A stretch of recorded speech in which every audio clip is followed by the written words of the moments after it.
ክርስቲያን ስትመጡ ጀርገድ እያላችሁ ግብት አይደረግም። እሺ በሉ። ልነግራችሁ ነው ዛሬ እነግራችኋለሁ ለምን እንደማይገባ። ቤተ ክርስቲያን መጀመሪያ እንደመጣን ከበሩ ላይ ስንደርስ ቀና ብለን ማየት ያለብን የመጀመሪያ የቤተ ክርስቲያኑን ጉልላትን ሰምታችሁኛል? የቤተ ክርስቲያንን ምኑን?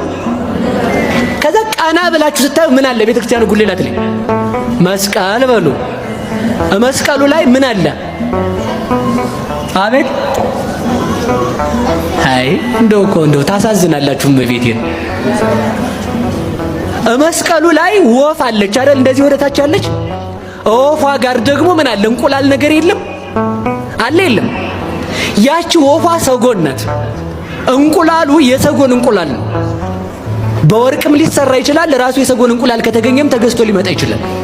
ግን የሚሰራው የሰጎን እንቁላል ተብሎ ነው። በር ላይ እንደቆምን ቀጥታ የመጀመሪያ መስቀሉን አይተን መስቀሉ ላይ ማን እንዳለ እናስባለን። በሉ ንገሩ ሁላችሁም። ክርስቶስ ተሰቅሎ ጥልን ገሎ ሕይወትን እንደሰጠን እናስባለን።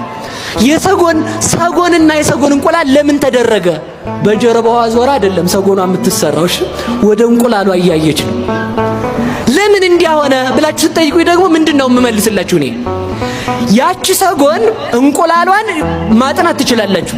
እንቁላል ከጣለች ጊዜ ጀምሮ እንቁላሏን ትክ ብላ ታየዋለች፣ ሌትም ቀንም። ምግብ ልትፈልግ ስትሄድ ሰው ወንድየው ተተክቶ ነው። ሰውዬ ልለው ነበረ።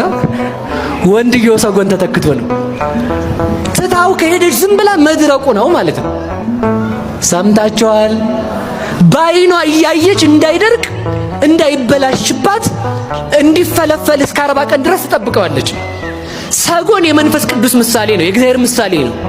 እንቁላል የኛ ምሳሌ ነው። ውስጥ ያለው ጫጩት የሚመናን ምሳሌ ነው። የእንቁላሉ ልብስ የኃጢአት ምሳሌ ነው። ትቶት ዘወር ካለ ደርቆ የእንቁላሉ ቅርፊት ጫጩቱን እንደሚገለው እግዚአብሔር ምሕረቱ ከኛ ከተለየ ኃጢአት ምን ያደርገናል? ለዲያብሎስ ያስረክበናል፣ ባሪያ ያደርገናል ማለት ነው። ስለዚህ ምን ማለት ነው? በር ላይ ቆመን ከኃጢአት ለለየን ለእግዚአብሔር አባታችን ሆይ ማረን ብለን መሰቀሉን አስበን እንገባለን። አስበን እንድንገባ መድኃኔዓለም ይርዳን። ከኃጢአት ለለያችሁ፣ ከኃጢአት ላነጻችሁ፣ ሞተ ሥጋ ላጠፋላችሁ፣ መንግሥተ ሰማያትን ላወራ